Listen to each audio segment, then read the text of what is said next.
Meron siyang acceptance pero mas grabe yung denial niya. Walang pinagkalayo yan sa adik eh. Na sinabi, nak, magparehab ka kasi para makatulong. So, hindi naman ako adik eh. O, tumitira lang ako pero hindi ako adik. Yung mga ganon, ang hirap. Ang hirap. Hindi ka makakasolve ng problem. Opo, dito naman tayo sa nabanggit mo na una kanina, itong reconciliation. Ayaw niya ng reconciliation na may tawag nito, may kondisyon. Ano pong masasabi niyo po? Dito siya yung nagbukas dun sa usapin patungkol sa reconciliation, pero para sa kanya, parang gusto niya, ano na lang, forgive and forget.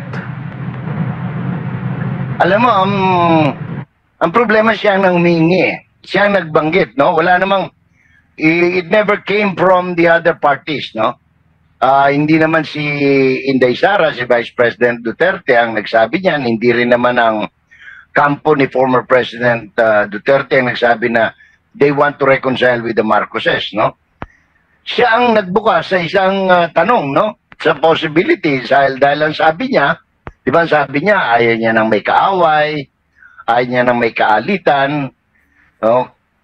Gusto niya, yung bang happy-happy lang, di ba? Party-party, party-party, happy-happy lang, no? So, nung sinabi niyang, nung narinig ko na sabi niya, hindi, makikipag-reconcile ako, pero wag kayong magbigay ng kondisyon. Eh, siyempre, ikaw ang humingi na reconciliation, eh. Yung other party will give the condition. Walang reconciliation na walang kondisyon anywhere in the world, no? Wala namang ganun eh. Wag na tayong lumayo kahit na sa away na lang na magkasintahan at magsyota o mag-asawa. Palaging may kondisyon yan pag nagre-reconcile.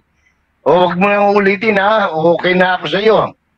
Iba palaging ganun eh. Hindi naman pwede yung sige na, patawarin mo na ako. Kalimutan mo na yun. Wala ka na marami sinasabi. Hindi mo pwede yun.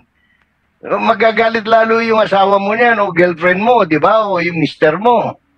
Di ba? Nangalunya ka pagkatapos sasabihin mo wala nang kondisyon. Ganun yun eh. Opo, dito naman po sa naging pahayag din ni Pangulong Marcos Jr. na parang hindi siya naniniwala doon sa mga survey kung saan bababa yung grado niya. Tingnan daw sa ibang survey.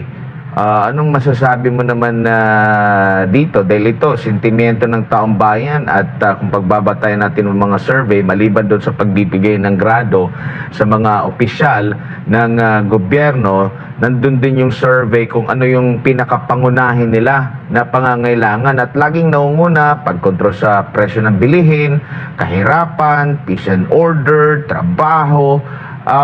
Nagtutugma ito doon sa mga gradong ibinibigay.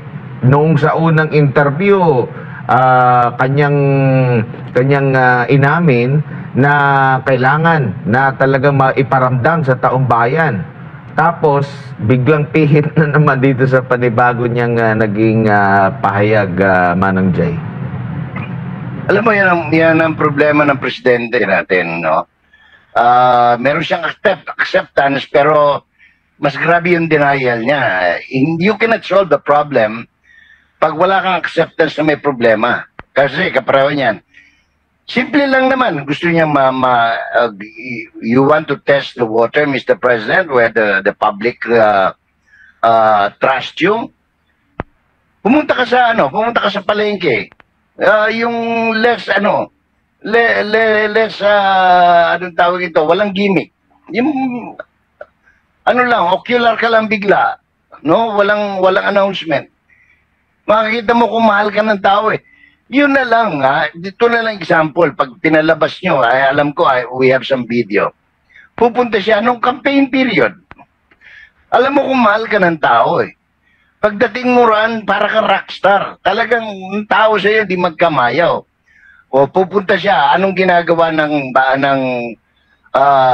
nung alyansa? Gagawa sila ng job fair.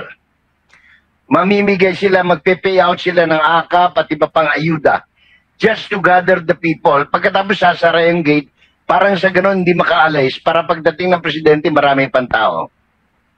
Isa pang example, yun na lang isinisigaw yung pangalan mo.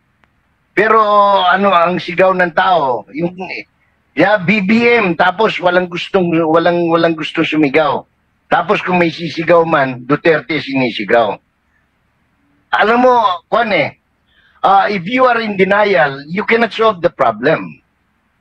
No? Walang pinagkalayo yan sa adik na sinabi, nak, magparehab ka kasi anong tawag nito para makatulong. So, hindi naman ako adik tumitira lang ako pero hindi ako adik. Yung mga ganon, ang hirap. Hindi ka makakasolve ng problem. You cannot find solution to somebody or to a situation where you don't accept that there is such a problem, no? I just hope the president realizes that because ngayon, di ba nagka-cancel nga sila? Dito na lang, pumunta ng Alabel. Pinagbawalan yung media na pumasok. Kasi, for what reason, we do not know. Tapos makakakita ka ng video, kumakaway siya, walang kumakaway pabalik. So, ano pa bang pruweba ang gusto mo, Mr. President? Para sabihin, alam mo, mahirap. Sa totoo lang, ang hirap ng spin, no? Kung spin doctor ka man, o PR man ka, o crisis manager ka.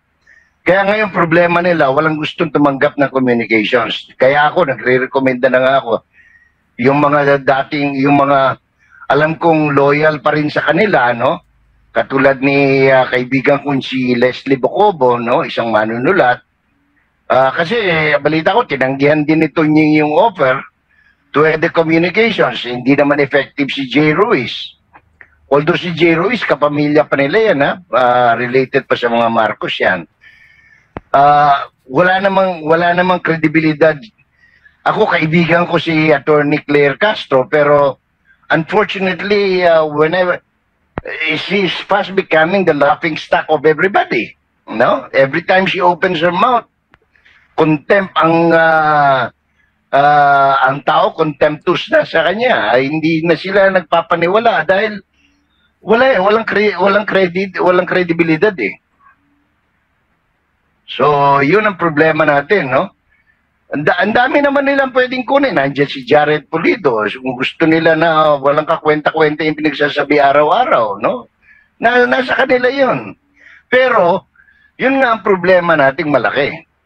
Dahil isang araw sasabihin ng presidente, tanggap niya may problema. Sa susunod na araw sasabihin niya wala namang problema. Saan pupulutin ng bansang ito kapag kaganyan yung...